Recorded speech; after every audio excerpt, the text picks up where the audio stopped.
Good evening. I'm Jeff Bennett. And I'm Amna Nawaz. On the NewsHour tonight, the war with Iran widens, threatening energy infrastructure and risking more countries being pulled into the conflict.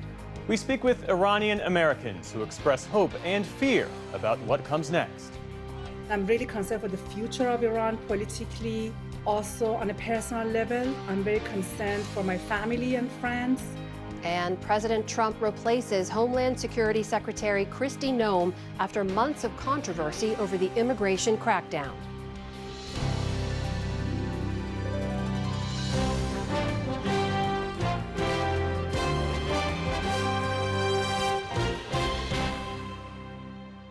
Major funding for the PBS NewsHour has been provided by... In 1995, two friends set out to make wireless coverage accessible for all. Today, Consumer Cellular's mission still rings true. With 100% US-based customer support, no long-term contracts, and nationwide coverage. Our team has been committed to helping find wireless plans to fit our customers' needs for over 30 years. Consumer Cellular. Freedom calls. Friends of the NewsHour, including Robert S. Kaplan and Wendy J. Selden through the Raymond James Charitable Endowment Fund.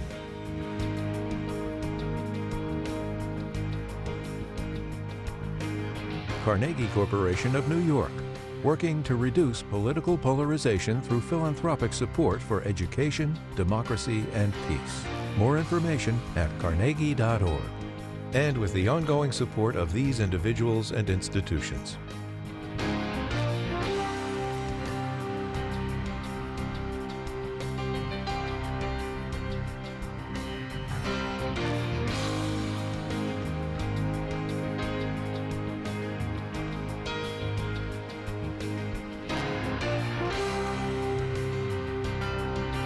This program was made possible by the contributions to your PBS station from viewers like you.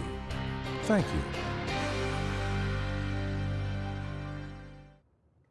Welcome to the NewsHour. We have two major stories tonight. The president today fired Kristi Noem as the Secretary of Homeland Security, the first member of his cabinet to be ousted in his second term.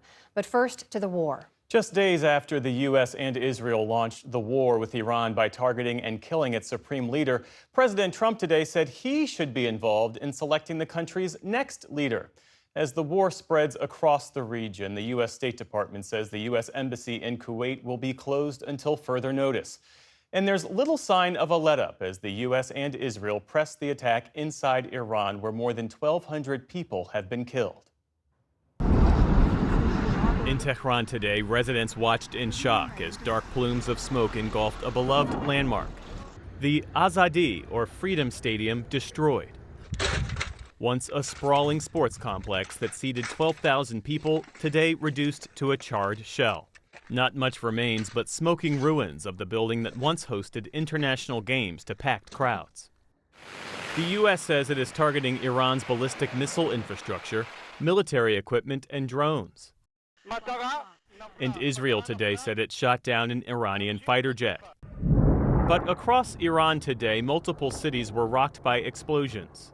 In Iran's northwestern city of Urmia, the Iranian Red Crescent posted this video of what it says is widespread damage to residential areas. The Iranian Health Ministry said more than a dozen hospitals and other key parts of Iran's health infrastructure have been damaged so far, and 4 health workers were killed. The World Health Organization said it has verified 13 of those attacks. Today, Iran's foreign minister denounced the U.S. for sinking an Iranian warship, calling it an atrocity at sea. He said Iran is no longer looking to negotiate. Well, I think, now 6 days after the war, it is clear that the U.S. Has failed to achieve its main goal, which was a clean, rapid victory. We are not asking for a ceasefire, and we don't see any reason why we should negotiate with the U.S. When we negotiated with them twice, and every time they attacked us at the middle of negotiations. And as Iranian media showed videos of crowds gathered in support of the regime for a 5th consecutive night, the conflict keeps growing wider. Even Azerbaijan, to Iran's north, has now been drawn into the fight. Officials there say several Iranian drones hit an airport and a school, which Tehran has denied. Several were injured. The country's president vowed to respond. Those dishonorable perpetrators who committed this terrorist act against us will regret it. They should not test our strength. All necessary instructions have been issued, and additional diplomatic measures will follow. Tehran's onslaught also continues on Gulf state energy. Bahrain said an Iranian missile slipped through its air defenses and set a state-run oil refinery ablaze. And as the critical Strait of Hormuz remains effectively closed to tanker traffic, energy concerns have rippled all the way to China, the world's largest importer of oil and natural gas and the biggest buyer of Iranian oil. Beijing said today its government dispatched a Middle East envoy with the hope of starting talks. China believes that war and force cannot fundamentally solve problems. Dialogue and negotiation are the right path. But dialogue remains elusive. On the streets of the Lebanese capital, Beirut, more buildings toppled from Israeli airstrikes. At least 100 people have been killed. Israel says it's targeting Hezbollah command centers. Traffic snarled today as residents rushed to flee after Israel told people to evacuate the city's southern suburbs, a Hezbollah stronghold. Israeli officials say it's too soon for diplomacy. Among them, the country's far-right finance minister, who said Beirut would soon look like a war-ravaged Gaza. You wanted to bring hell on us. You brought hell on yourselves. Dahia will look like Khan Yunis. For his part, President Donald Trump today looked beyond the war, telling Axios that he needs to be personally involved in the selection of Iran's next leader. He said the current likely successor, the late Supreme Leader's son, Mojtaba Khamenei, would be unacceptable. In a separate interview with Reuters, Mr. Trump encouraged the Iranian Kurds, trained by the CIA, to fill the vacuum. I'd be all for it. If they're going to do that, that's good. That's as the Pentagon also released the names of the 2 remaining U.S. soldiers killed this past weekend when Iran struck a tactical operations center in Kuwait. 45-year-old Major Jeffrey O'Brien of Iowa and 54-year-old Chief Warrant Officer Robert Marzan of California.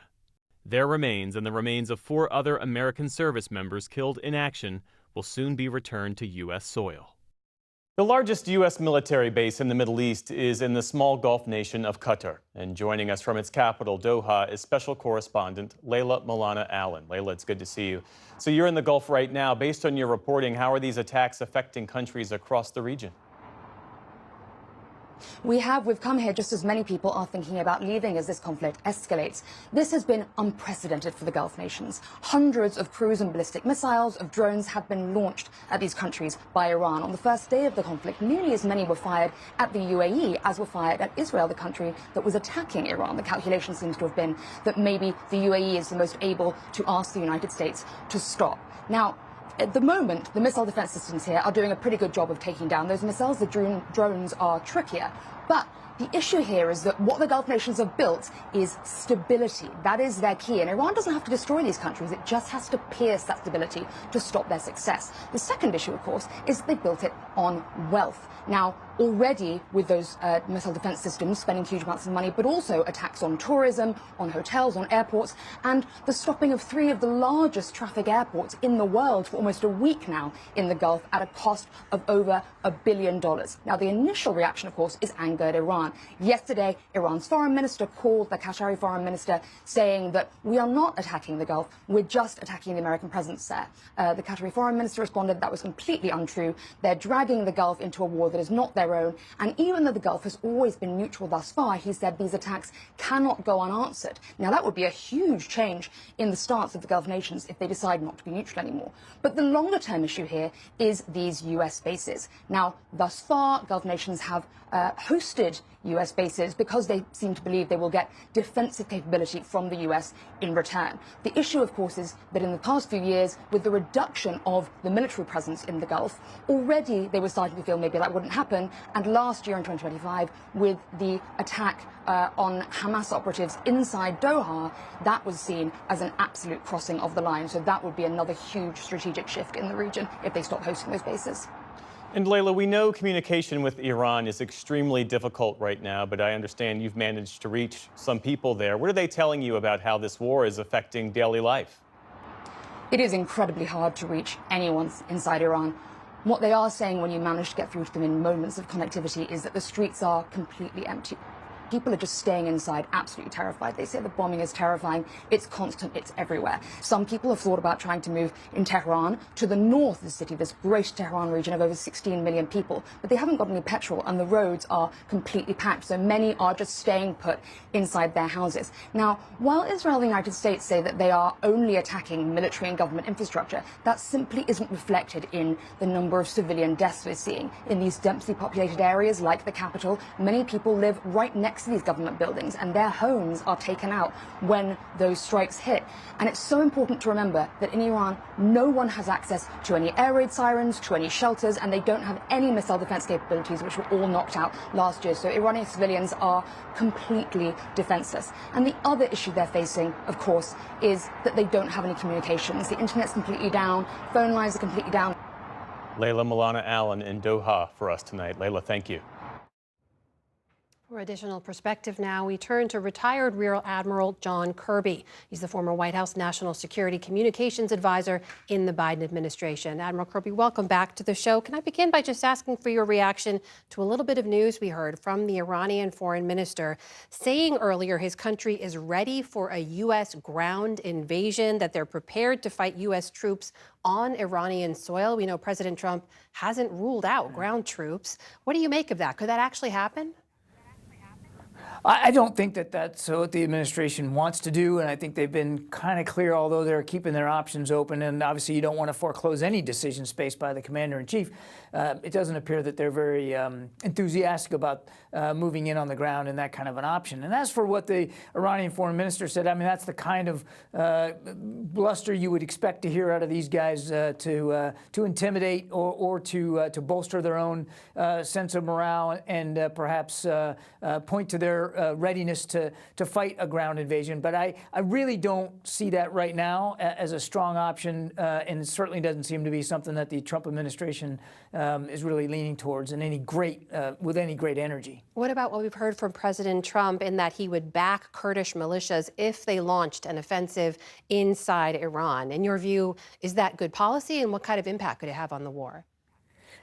You know, I think I need to know more about what their plans are. I do worry a little bit about trying to foment an uprising when you clearly aren't going to be on the ground yourself to help direct how that goes. I mean, you're counting on another party here who may be well-trained or not to sort of take it in a direction that you're expecting it to go, and I think it could be very, very unpredictable. I also think it's important to remember that, as your reporter just indicated, you know, the Iranian people are staying indoors. They have, for 50 years, they really not had the opportunity to develop a strong, organized opposition or resistance effort. They don't have arms and ammunition. The regime still does. So it's very unclear to me that this would be able to, at scale, literally foment an uprising that could topple the regime. But again, I think, you know, it's only been an idea floated here today. We don't have a whole lot of more information about it to really judge it. But it does worry me in terms of the additional violence it could visit upon the Iranian people, who are defenseless right now. If you take a step back and look sort of a broader picture at this war, the way it's been carried out so far, we have seen an evolving explanation from the administration about why it's being carried out, about why now it was begun as well. And part of it centers around the idea that Iran is weaker now than it has ever been, and that this prevents a nuclear-armed hostile regime in Iran. In your view, is that worth it? I think, first of all, I'm not shedding any tears about the loss of the supreme leader or the pressure that the regime is under. I get behind nobody in my hatred of what the regime has done in the region and to the Iranian people. It is unclear because the messaging on this has been sort of all over the place. It's really unclear to know and to be able to take confidence in the fact that this was something that really did present the kind of imminent nature of a threat that needed to be responded to as quickly and as swiftly as it was. And I think we need to have more information before the American people can really make a judgment about that. And while it's good to see the Pentagon out there doing briefings, and Secretary Rubio on Capitol Hill talking to the press, I think there's an awful lot more transparency that the administration really should come forward with here to the American people to kind of answer exactly those questions. If it does result in regime change, though, to a regime that has been hostile to the U.S., hostile to U.S. allies, is that worth it? I mean, if President Biden had had a chance to assassinate the Ayatollah, would he have taken it when in office? Let me put it this way. If, as a result of all this, a government can be formed in Tehran that is responsive to the needs of the Iranian people, a government that they have a vote, that they have a voice, that they get to install, and can bring them into the community of nations, which so many young Iranians really want to do, then obviously that is a good outcome of all this. But the history doesn't point us in that direction. The history says that when authoritarian regimes are toppled or fall or collapse, most likely they are replaced by other authoritarian regimes. I hope that's wrong. I hope that's not what happens. But I'm concerned right now about the what next, and certainly what's going to be a government in place in Iran that can be responsible in the region. And right now, I just don't see any signs that there's been enough of a strategic thinking and long-term thinking about exactly what comes next. Well, there's lots of talk today about what's bombed and what's destroyed and what the Iranians can't do anymore militarily. But I don't think we're hearing enough about what is in their future and what can be done to make Iran a more peaceful nation, and again, one that's responsive to the Iranian people. As part of that administration talk about this war, as you mentioned it there, we've heard from the Secretary of Defense talking about the U.S. sending death and destruction from the sky. We've seen him accuse the media of wanting to make the president look bad when we report on U.S. soldiers who are being killed. As someone who was responsible during your time there in the Biden administration for managing the message and communicating with the public, what do you make of how this administration is talking about this war? Well, you know, when you hear the Joint Chiefs Chairman, General Kane, do his briefings, they're very thoughtful, they're very contextual. He's keeping it to the facts and the figures, and he's being very realistic and pragmatic about what we're doing and the resistance we're facing, the retaliation by the Iranian military, and he lays it out pretty clearly. I think it's really important when you're talking about issues of war and peace that you're direct and simple and concise with the American people. They need to know, they deserve to know how their military is being used in their defense. And again, I take no backseat to anybody in terms of my hatred of the regime. And so hitting them while they are weaker or getting weaker, certainly from a military perspective, makes a lot of sense. But I do think it's important when we're talking about war, when we're talking about military operations, that we do it in a way that is respectful of the unpredictability and the uncertainty of what's going to happen in the coming days and weeks. The truth is, we don't really know. And I think having humility when you're talking about war and peace is always a good thing. That is retired Rear Admiral John Kirby joining us tonight. Thank you so much for your time. Good to speak with you. You too. Thank you. There are more than 500,000 people of Iranian ancestry living in the U.S. We spoke with some of them to learn how they're feeling about the war and what might come next. My name is Zara Sarnasoni. I'm an American Iranian. I moved to U.S. 14 years ago to pursue my PhD. I grew up in Iran my entire life, but I did not see any future to stay and work there because of the government. My name is Hamid Kashani. I came from Iran in 1973 following graduating from high school to attend higher educations in the United States. I am Reza Ibrahimi.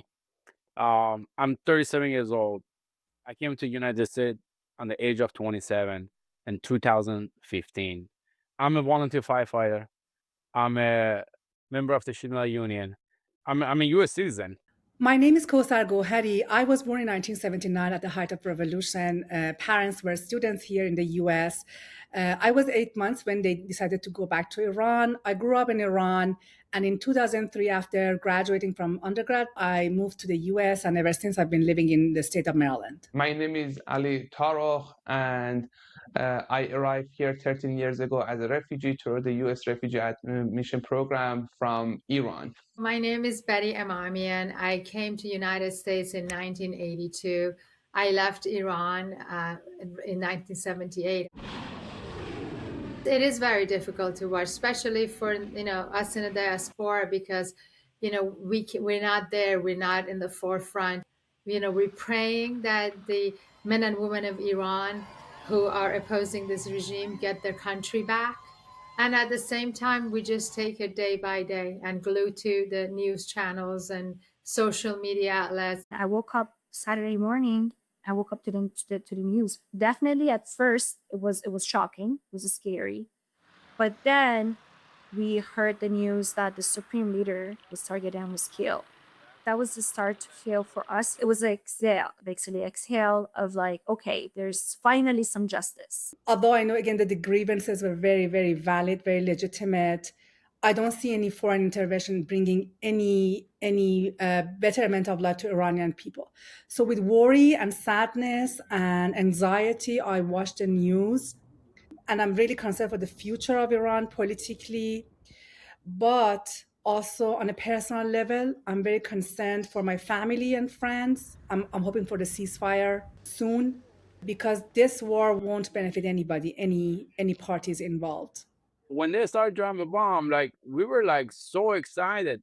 I was happy. I was my heart was coming out of my chest, but I was crying at the same time. I couldn't believe it. You never want your country to be invaded by an outside force. You don't want the innocent lives lost. But in the current situations and what occurred just a few weeks ago with the massacres in the streets, we realized that the people hands are empty against a vicious regime that has no qualms about mass killing of its own peoples. We can build it again. The damage regime done to Iran is more than whatever the bomb gonna do it. On Sunday, we had to go to rally. I was excited to talk to people. It is very important for every single Iranians. We always talk about it. Show Americans who we are. We go to protests. We want to be seen. We want to be heard. I mean, it's chaos. Just seeing those pictures of these schoolgirls killed in Minab Elementary School, they became very impactful in terms of making diaspora understand what the impact of military intervention would be. I used to be a political activist, and in 2009, after the election, I was arrested. I was in solitary confinement for 4 months, and later they put me in prison for 2 years. I don't like the regime. I want them to go, but I learned it's very important how to make changes. Okay, I am against any foreign intervention. It's very hard to see this war happen inside Iran. And my most frustration is on Iranian diaspora pushing for that war, and they sold war as a good thing. War is tough, but everything has a cost, yes. But also, we always look at the daylight after it. We believe on Reza Pahlavi. His father built Iran very strong. Since the war started, I prepare myself for any scenarios, bad news. And today, my mom called me and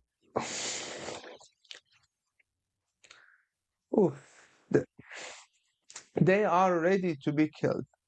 Okay, and this is the reality. We did witness the result of the invasion of Iraq, for example.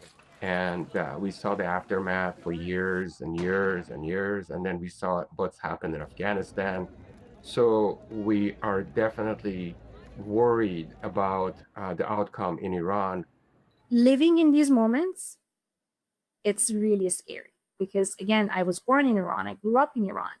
I know these people, but you're all hopeful and positive and hoping there will be a light at the end of this tunnel. Well, since its joint attack with the U.S. on Saturday, Israel has faced a wave of drone and missile attacks from Iran and has also come under fire from Iranian proxy Hezbollah in Lebanon. Producer Carl Bostic spoke with Israelis in Tel Aviv today, and Nick Schifrin brings us their stories. Today in Tel Aviv, Shaked Ze'evi and her daughter's neighborhood park is no longer a safe haven. Just behind them, their apartment, windows blackened and gutted by an Iranian missile. Our house got hit, the windows in the kids' room fell. Today is the first day that she and 1.5-year-old Gaia have returned since last weekend's attack. So she hugged her daughter just a little tighter. It's really sad. Really sad. I don't know what we're gonna do. Iran has fired hundreds of missiles and drones at Israel. The deadly fireworks and the sirens are constant. Toddlers understand and inherit their parents' fear, so Zevi tried to turn her daughter's frown upside down. So every time there is a siren going on, she would start repeating it. Wee, wee, wee, wee. We're trying to do it at home with smiles and musical kind of way, so she won't be scared. So we would run to the shelter laughing and singing, trying to make it more not as scary. Gaia, at 1.5 years old, knows when it's time to go to the shelter. The city is filled with broken windows, some cleaned up by 18-year-old Israeli-American Ron Shifroni. He's a volunteer who delayed college in the States after growing up here in Israel. We kind of grew up on this mentality in Israel where we always got to help each other no matter what happens, and like we're ready for every scenario. Whether it's a rocket or October 7th, we're just, all we grow up is the values of going and helping out each other. He cleans up inside people's damaged apartments. He wants to serve in the military, but didn't think he'd end up in the middle of war in the country of his birth. It's really devastating that, it's my home country, it's my home after all, so I want to live in peace. But Israel is not at peace, and for every damaged house is a displaced family. Shalom. Trying to turn a hotel into a makeshift home. Shanine Roth greets her grandmother, Dorica Israeli.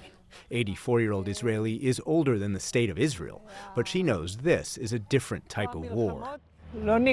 Here the wars don't end, and this war is a bit harder than the previous ones. Roth has translated for PBS NewsHour and was translating for her grandmother when interrupted by this city's shattering soundtrack. Yeah, we need to go. This is their routine, made normal since October the 7th. They walk away to a nearby shelter and to an uncertain future. The sirens are all too routine outside Sheba Hospital, as is outgoing missile defense, hunting incoming Iranian missiles. And in these times of war, this passageway doesn't only lead to a shelter, because 3 stories down through reinforced doors is a fully functioning hospital that has 2,000 beds and 3 operating rooms and has operated almost constantly since last summer's war with Iran. Almost all the activity of Sheba and other hospitals went now underground due to the different ammunition that we are getting from Iran. Dr. Yoel Har-Evan is a vice president at this hospital, with thousands of visitors every day and staff that must cope with their own displacements and find their own moments of peace. We don't have time to play. We need to be ready within a few hours and start moving our patients from the upper floors to the basements. That shift also apparent in Dizengoff, the city's largest mall, where behind the reinforced door, 4 floors down, is now the city's largest shelter. 4,000 people rushed here just last night, including 12-year-old Eden, 10-year-old Lev, and their father, Jeffrey Lubota. We do actually live not far from a bomb shelter, but it means no sleep through the night. Up all the time running outside to the bomb shelter, and it's crowded, cramped, lots of dogs. So here we can just remain, sleep through the night, have space, and during the day there's a mall above us. Little shopping, little food collecting. A little humor helps, and the kids are happy they don't have to go to school. But for many here, beneath that facade is pain. I think as a nation, we've got collective trauma. I think it's like something that's kind of on the whole we all have. Sienna, who declined to give her last name, admits she doesn't know when she will feel safe again living above ground.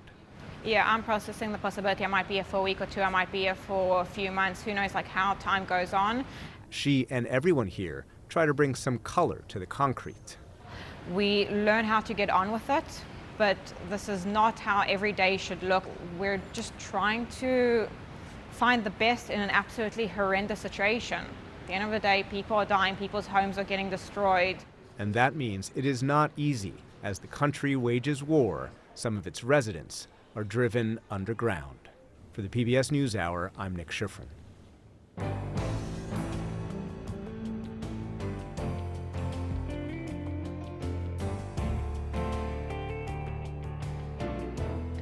Now to our other major story of the day, the first cabinet shakeup of President Trump's second term. This afternoon, the president fired Homeland Security Secretary Kristi Noem.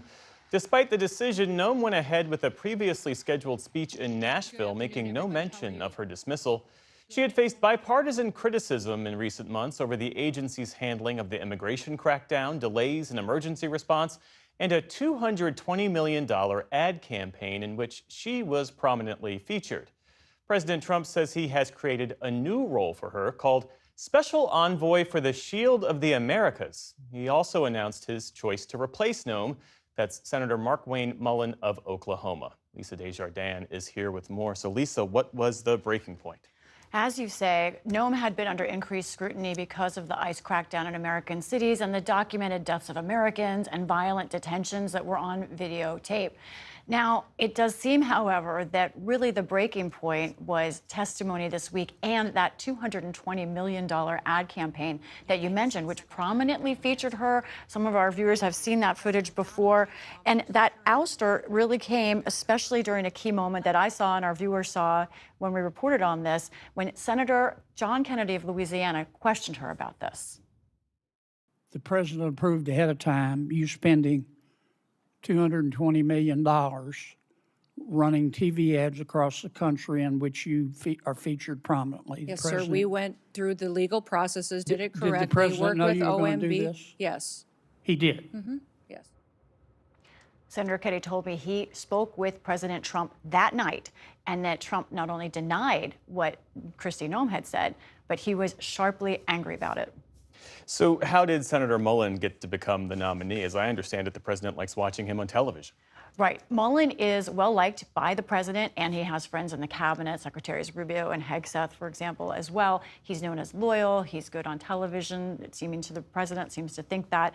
But what's interesting here, Jeff, is that Senator Mullin told us today that he found out about this nomination barely a moment before we did, before the president announced it himself. He said, quote, to us, that it was a little bit of a surprise for us. He said he hadn't even had the chance to call Secretary Noem or his wife yet. He was already talking to the press, hadn't called either of them. He did praise Noem, but he said he's going to look for ways to improve.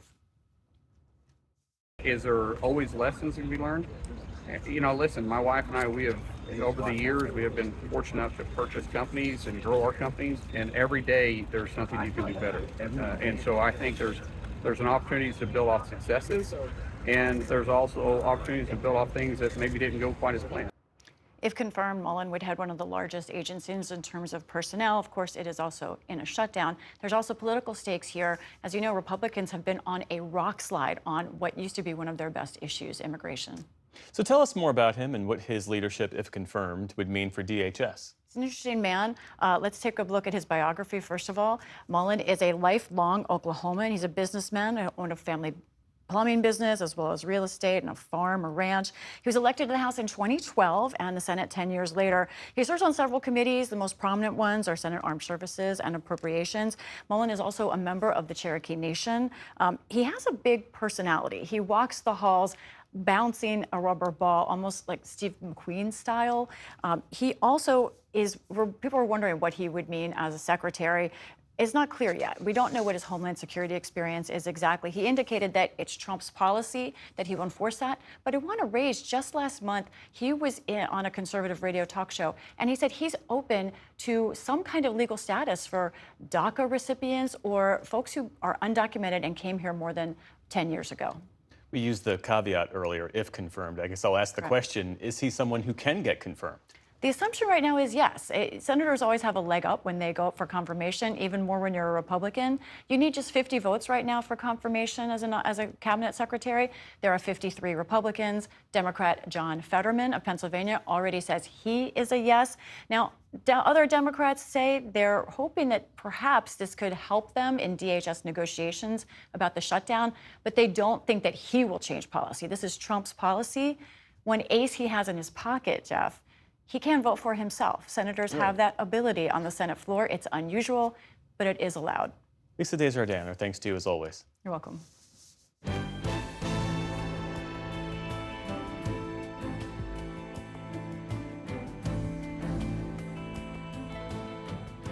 In the day's other headlines, a group of more than 20 states is suing the Trump administration over its planned 15% global tariff, saying the president is overstepping his power. The lawsuit is led by the Democratic attorneys general from Oregon, New York, California, and Arizona. They argue that the president cannot, quote, sidestep the Supreme Court after the justices struck down the president's original slate of tariffs. It comes a day after a federal judge ruled that companies who paid tariffs before the Supreme Court's decision should be refunded. The Trump administration is likely to appeal that ruling. Defense Secretary Pete Hegseth told Latin American countries today to step up their fight against drug cartels, or the U.S. would, in his words, go on the offense alone. Hegseth was speaking to military officials from more than a dozen governments at what the Pentagon called the first America's Counter Cartel Conference.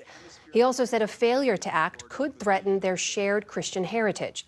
His comments were echoed by Deputy White House Chief of Staff Stephen Miller, who compared the fight against cartels to past battles against Islamic extremist groups. The cartels that operate in this hemisphere are the ISIS and the Al-Qaeda of the Western Hemisphere, and should be treated just as brutally and just as ruthlessly as we treat those organizations.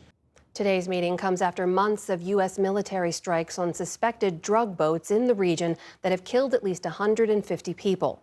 President Trump is due to host a group of Latin American leaders for a security summit at his Florida golf club this weekend. Meanwhile, in Cuba, officials say Washington's oil blockade of the island is at least partly to blame for a widespread blackout that left millions in the dark.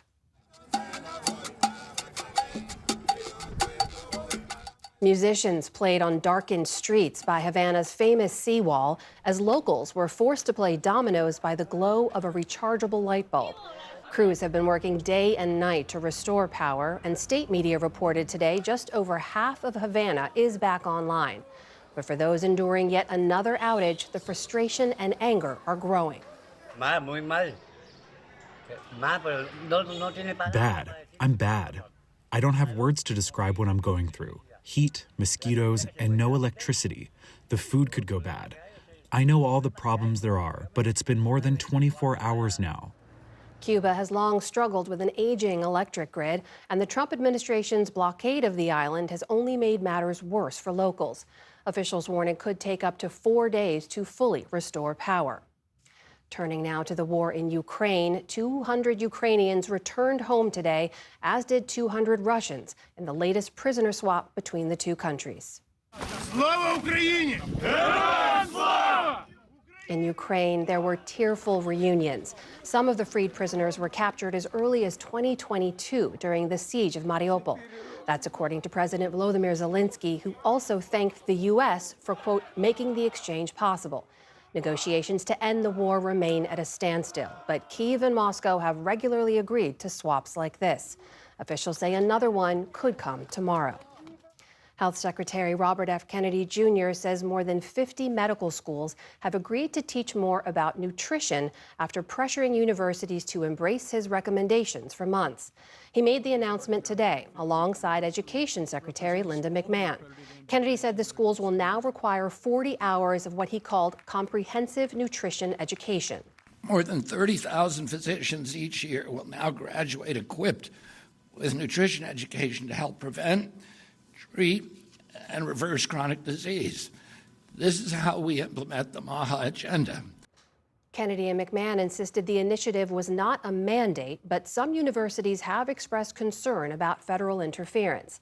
And it comes as Kennedy has been pivoting away from talking about his controversial push to overhaul vaccine policy and focusing more on food and nutrition.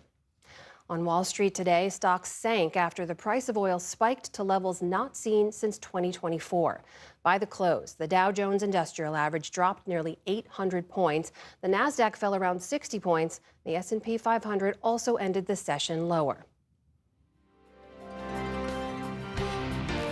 This is the PBS NewsHour from the David M. Rubenstein Studio at WETA in Washington, headquarters of PBS News. And we'll be back shortly for a conversation with the former CEO of Goldman Sachs about today's economic concerns and his new book. But first, take a moment to hear from your local PBS station. It's a chance to offer your support, which helps to keep programs like the NewsHour on the air.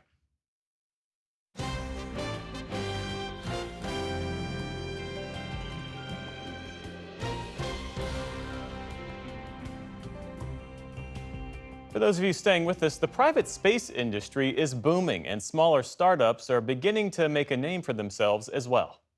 Well, our science correspondent Miles O'Brien has this encore story of one company in New Zealand that's catching some attention of its own. All right, Michael, what's this room called? So this is the Mission Control Center.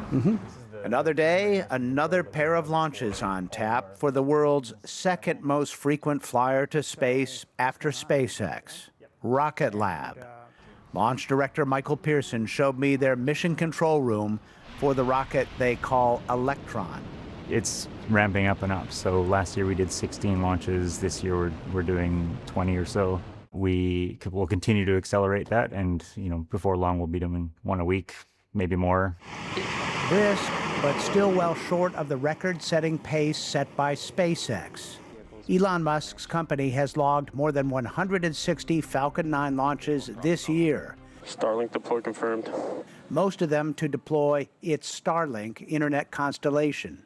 With SpaceX, they have unlimited money and unlimited people, right? We've had to be a bit more scrappy. Scrappy. It reflects the culture of its country of origin, New Zealand, and its CEO, Peter Beck, a rocket company founder who didn't begin with billion-dollar deep pockets. Beck grew up in a small town in southern New Zealand, telling anyone who would listen that he wanted to build rockets. I imagine there was some skepticism. That's an understatement.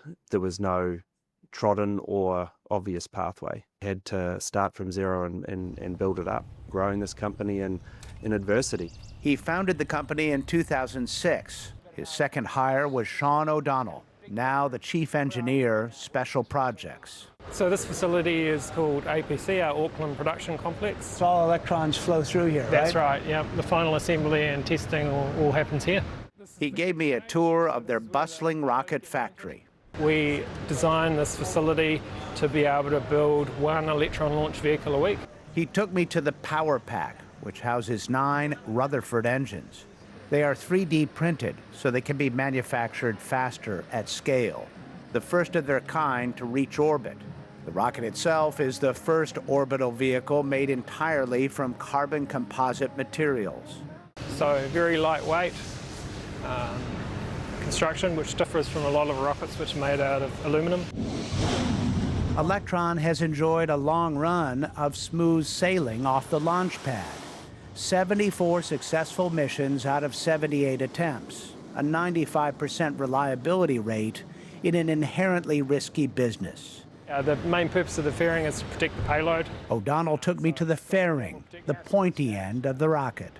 Electron is built to deliver small payloads, weighing no more than about 660 pounds, to low Earth orbit. It may not look like much, but the miniaturization of electronics and sensors has dramatically shrunk satellites. Rocket Lab has carved out a near monopoly in launching small communications, Earth imaging, and sensing platforms for private customers, NASA, and national security agencies.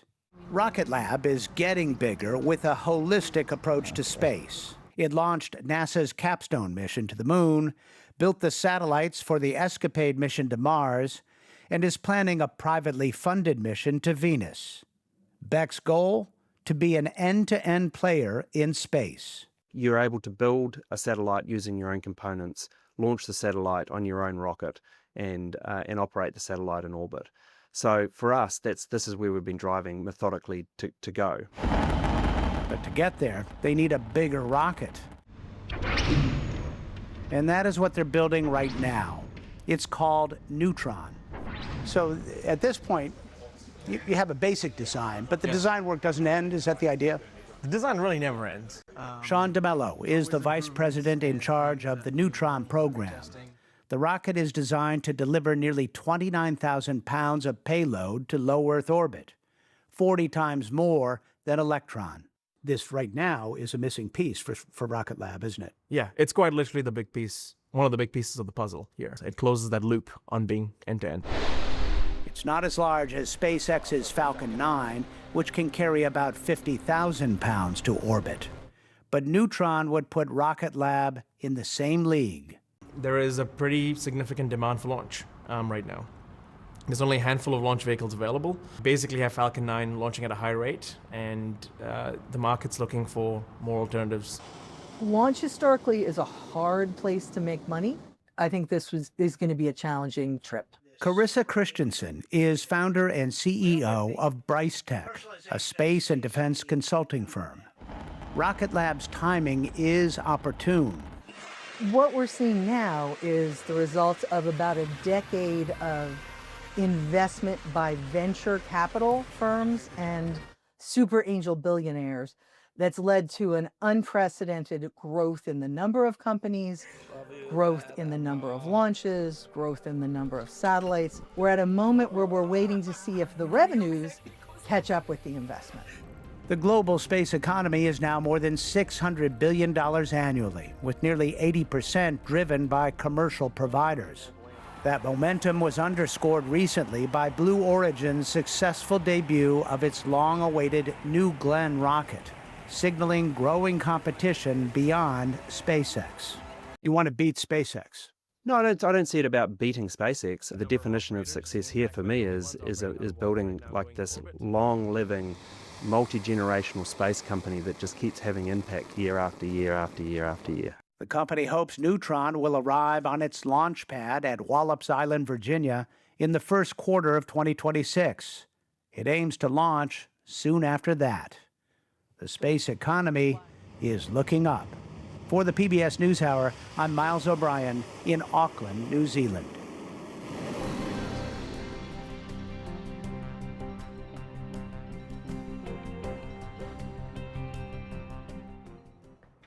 The markets had their worst day today since the war in Iran began, and oil prices saw another big jump. I spoke about the broader concerns around these latest events yesterday with Lloyd Blankfein, the former CEO of Goldman Sachs. He's also the author of a new book called Streetwise, Getting to and Through Goldman Sachs. And I began by asking him about the potential economic impact of the war in Iran. Generally, these kind of geopolitical events, as long as they're not long in duration and no big surprises, they generally don't affect markets except other than in the short term. Mm-hmm. What would be a problem that would affect the longer term? I suppose if they closed the Straits of Hormuz, oil prices stayed up, that would feed into inflation, and that would create other kinds of dislocation. I personally don't expect that, but as somebody in the risk management business, I would be prepared for those eventualities. It's certainly possible and it's certainly a concern. So there's a lot of worries, but everything could actually work out. If it's a shorter conflict, you're saying? That's if it's a shorter conflict, well, if it's a long conflict, but it doesn't, but there's no great effect. We're not dealing in a part of the world that's a really big part of the global economy, other than the fact that it sources a lot of energy. There's so many wonderful insights in your book about you navigating both good times and really tough times running Goldman Sachs. And you've talked too about how everything has cycles. And you said something about how we're getting close to the end of the late stages of this, meaning the good market cycles were due for a kind of reckoning. That caught my attention. Are you worried about a recession? One has to, but I would say my base case is that things are going pretty well. For example, GDP is pretty good.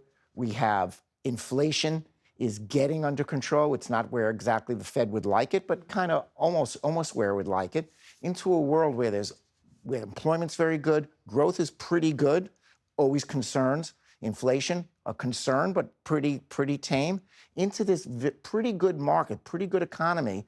We are probably going to lower rates. For sure, we're going to lower rates. A question of how much and when. Mm-hmm. And we have a lot of fiscal stimulus coming in. The big, beautiful bill, or whatever you like to call it, has to come. And by the way, there's stimulus owing to big expenditures by the hyperscalers who are investing in AI. And AI itself is kind of stimulative if it creates more productivity. So I'd say all the signs are good. And usually when all the signs are this good, I really worry. You write in the book about growing up in East New York, in Brooklyn, about growing up in the projects there, about your very humble beginnings. And you talk about how that kid from Brooklyn is always kind of in you, whichever room that you're in. And I wanted to ask you about another tough time that I know you helped to navigate at Goldman Sachs, which was the 2007-2008 financial crisis. And there was a sense that the crisis ended with financial institutions being bailed out and homeowners who ended up in foreclosure not being helped.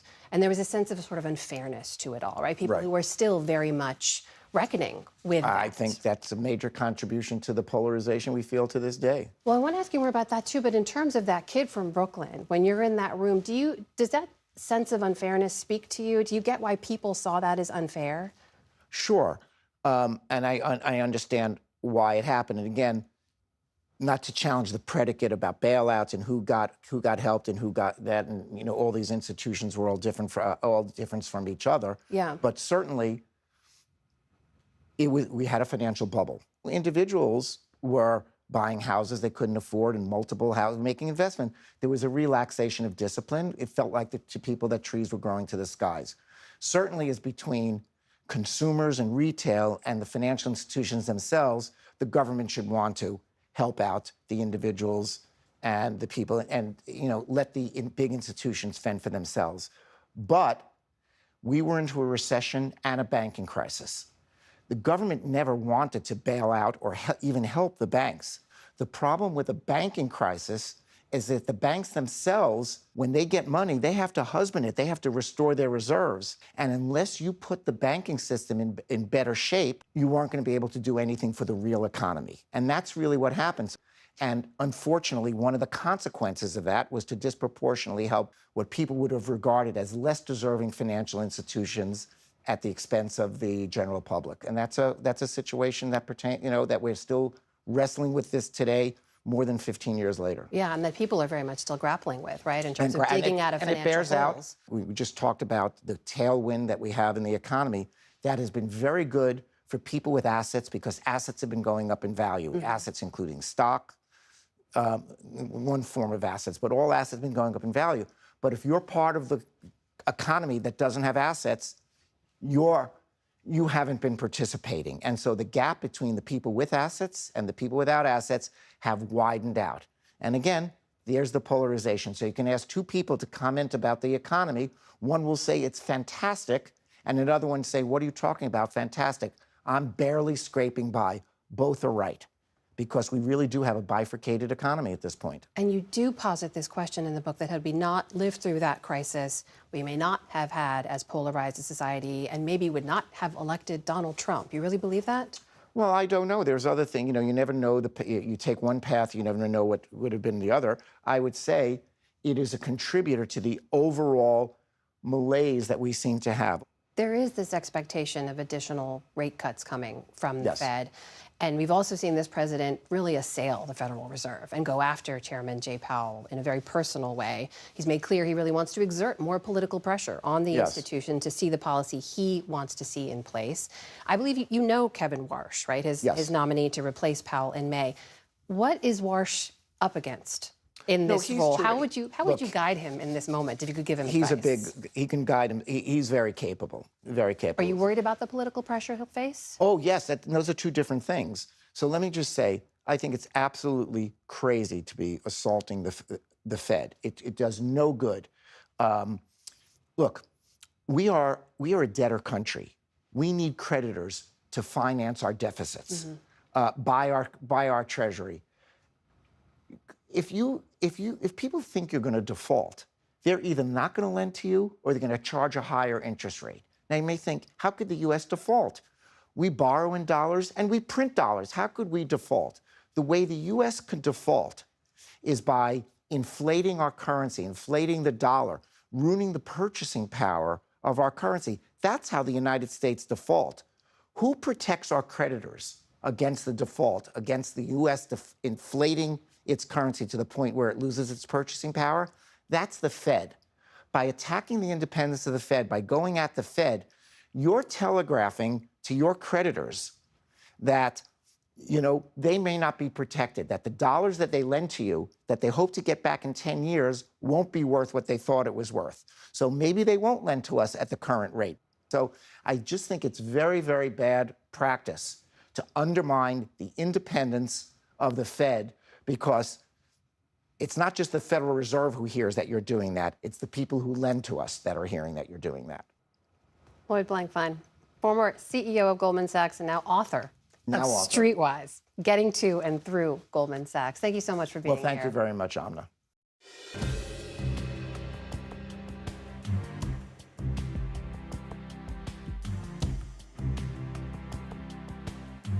Join us again tomorrow night for the analysis of the week's headlines with David Brooks and Jonathan Capehart. And that is the NewsHour for tonight. I'm Jeff Bennett. And I'm Amna Nawaz. On behalf of the entire NewsHour team, thank you for joining us.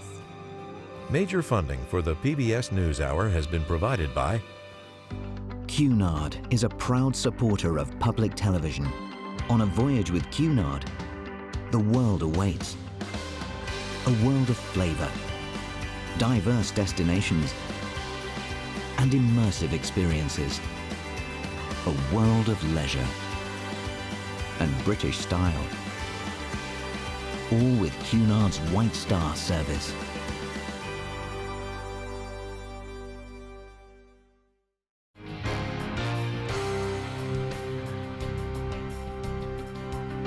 the ongoing support of these individuals and institutions.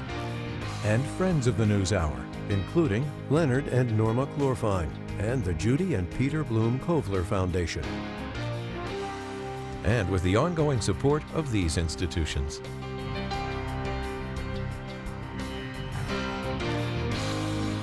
And friends of the NewsHour.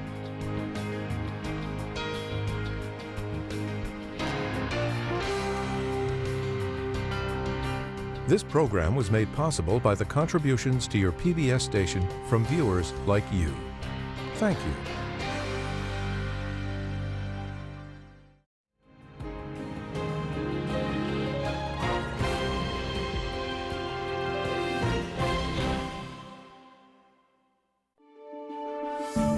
You're watching PBS.